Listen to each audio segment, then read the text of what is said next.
नमस्कार, मैं आचार्य अनुपम जोली।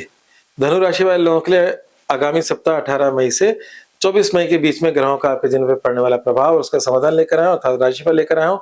चंद्रमा से शुरुआत करते हैं। चंद्रमा आपकी राशि से सप्ताह की शुरुआत में छठा होगा। छठा चंद्रमा गोचर का अच्छा होता है, कुंडली में अच्छा नहीं होता है।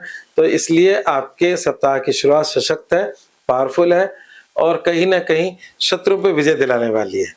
और उसके बाद 7वां चंद्रमा होगा, जो आपके जीवन में मौज शौक में वृद्धि करेगा, वैवाहिक जीवन के लिहाज से पॉजिटिव माना जाता है 7वां चंद्रमा। उसके बाद का जो 8वां चंद्रमा है, वो तो ज़रूर कष्टकारी है, उसकी अपन चर्चा कर लेते हैं। अर्थात आपको 21 और 22 तारीख में थोड़ा-सा ध्यान रखना होगा, चंद्रमा आपका यहाँ से गुजरेगा। 21-22 तारीख में कोई बड़ा निवेश या हम ये कहें कि कोई शुभ काम को टालने में भलाई है। अंतिम चंद्रमा उसके बाद बहुत ही शुभ लाभकारी है, तो शेष सप्ताह आपका अच्छा है। तो आप किसी भी काम को उससे पहले या उसके बाद कर सकते हैं। 21-22 में नुकसान की संभावना बनी रहती है। अब जैसे मैंने आपको चंद्रमा का सप्तम चंद्रमा वैवाहिक जीवन में प्रेम, मौज शौक की बताई है, तो वहां पर इसके अलावा एक योग बन रहा है, उसमें थोड़ा-सा देख सकते हैं कि सप्तम का जो स्वामी बुध है वो आपके छठे में और छठे का स्वामी सप्तम में चला गया। तो इस प्रकार से अगर हम देखें तो ये एक योग बन रहा है जो कि अच्छा योग नहीं है।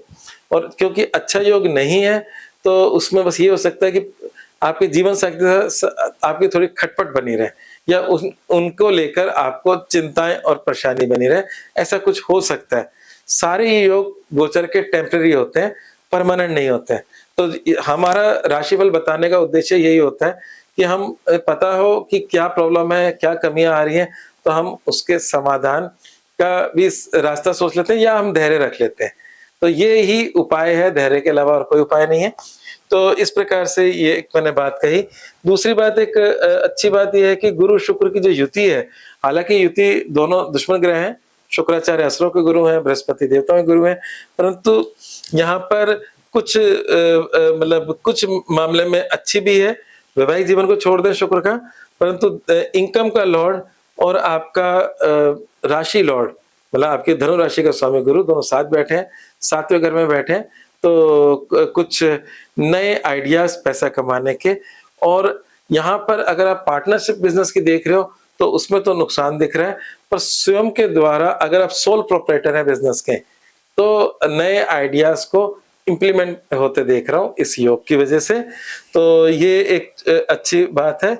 दूसरी बात यह है कि मंगल का परिवर्तन बड़ा अच्छा हुआ है आपके इसमें।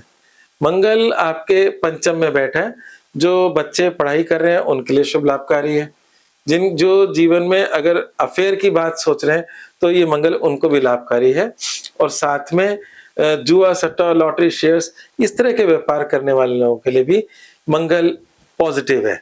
हालांकि मैं इसको कभी एंडोर्स नहीं करता जुआ, सट्टा, लॉटरी, शेयर्स को, ये मेरी अपनी निजी बात है, परंतु इस समय मंगल उसमें लाभ दे सकता है धनु राशि वाले लोगों को। तो ये भी एक अच्छी बात है। एक चीज मैं थोड़ा सा कहना चाहूंगा, लंबे समय से राहु आपकी राशि से तीसरे पराक्रम में, जो कि अच्छा माना जाता है। पराक्रम में छठे घर में, 11वें घर में पापी ग्रह अच्छे होते हैं, परंतु राहु छठे घर, तीसरा घर जो है वो आपके सोशल सर्किल का भी होता है। तो आपके दोस्त मित्र उनसे थोड़ा सा केयरफुल रहें, क्योंकि वो आपसे ज्यादा चालाकी कर सकते हैं। तो ये थोड़ा सा ध्यान रखना होगा। और ये राहु इस साल के अंत में बदलेगा, तो आपको कोई डिसअपॉइंटमेंट ना हो जाए मित्रता, दोस्ती और आपके सोशल नेटवर्क की वजह से, तो वो खुद की समझदारी से ही आप उससे निजात पा सकते हैं। अब हम उपायों पे आ जाते हैं, जो महा उपाय होते हैं हमारे।